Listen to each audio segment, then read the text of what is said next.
up everyone? Right, so in the end of my last video, I said I would start talking about ADHD, like characteristics, subjects, building on them with my own experiences, positives, difficulties, and so on and so forth. However, I thought actually this video might be better served for people if you relate, discussing ADHD and autism as similar or different, by which I mean today I made a comment on a YouTube video, Jacksepticeye, if you know who he is. Yeah, and his video was titled My Diagnosis with Autism.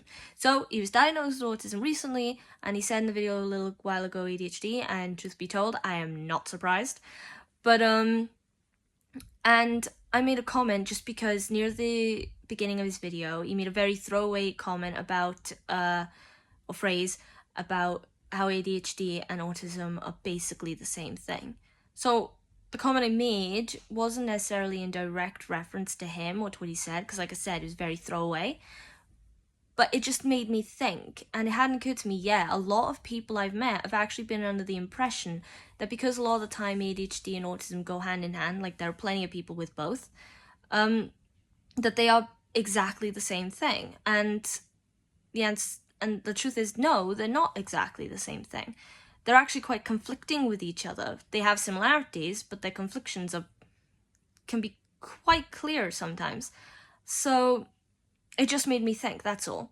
And the way I wrote the comment down was quite surprising for me, because I don't know if you can relate, put that in the comments, because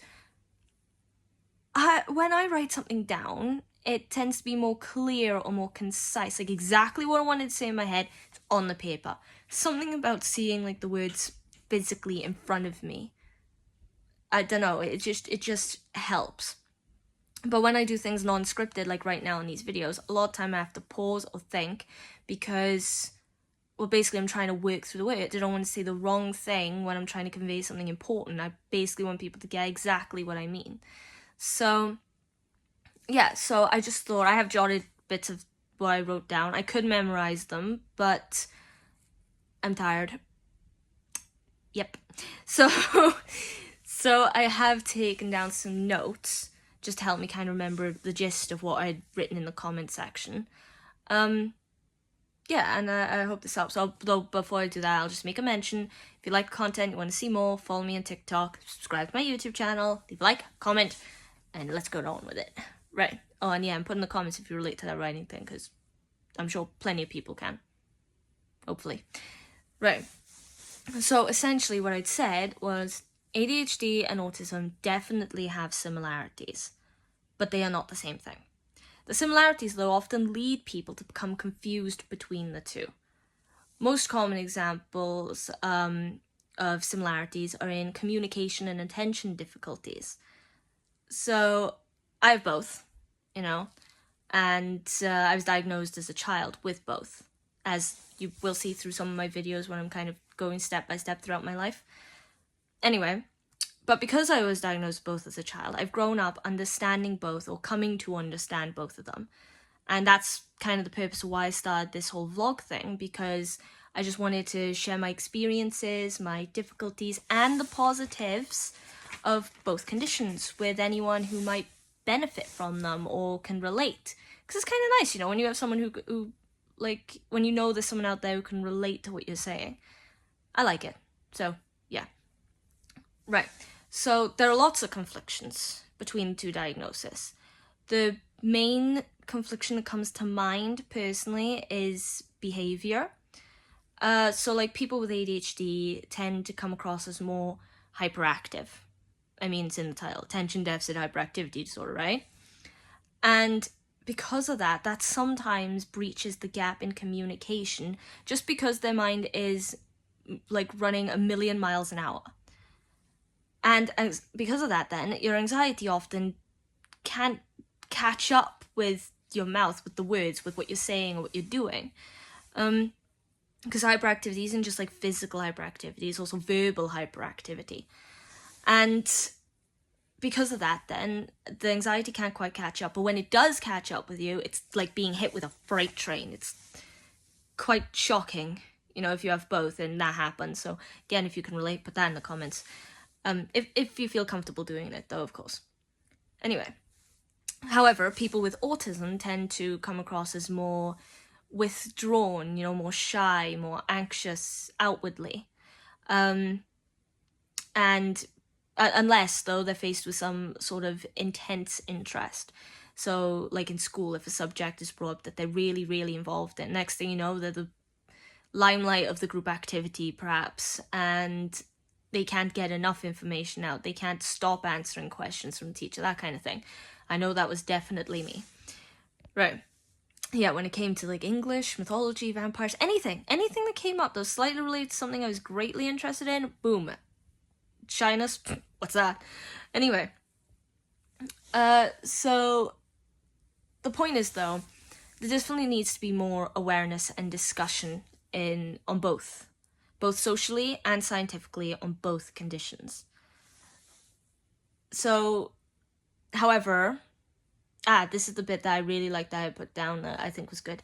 However, ultimately, the characteristics and whether or not you were diagnosed a long time ago or you were diagnosed recently, the characteristics really do depend on the severity of your autism or ADHD, your severity on the spectrum, and yourself as an individual. So, basically, with the gist, again, no matter when you were diagnosed, like last week or years and years and years and years ago, just don't let anyone lead you to believe that... Don't let anyone lead you to believe that your condition is ultimately a disadvantage, that your diagnosis is ultimately a disadvantage, or you are at a disadvantage.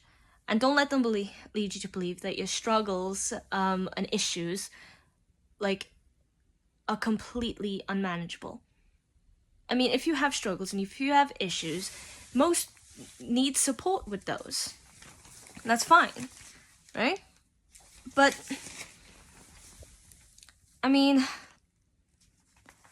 and despite there being so many struggles and issues, there are also many, many strengths. Give me a second. And ultimately, you know what? It's part of who you are. Ultimately, your diagnosis, your condition, whether it's ADHD, autism, or both, is part of who you are. It's part of what makes you you. So you should just try and embrace it, and not slide into like the mental state where you believe that your difficulties will never get easier or you'll never be able to manage them, because that's simply not true. There are many methods that you can use, and a lot of them, again, are largely down to the individual, what works best for you. So that's why it's good to have advice, but it's also good to think for yourself.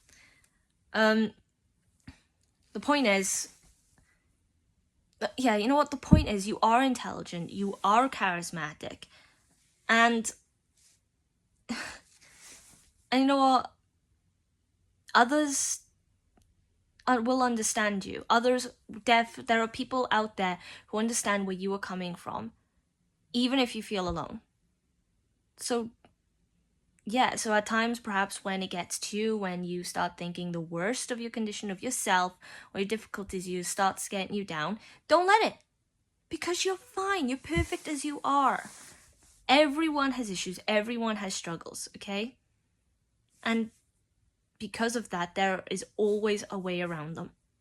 So, yeah, I had to refer a couple times to my notes there, but I hope that helps, because, again, I was surprised. It was essentially the gist of what I wanted to say in one small paragraph. And it was a bit broken up there just because I had to refer to the notes. But, yeah, so just keep that in mind, alright? And I hope that you like this video and you'll come back to see another one. Next time, I promise I will actually get into ADHD properly. Alright, see ya.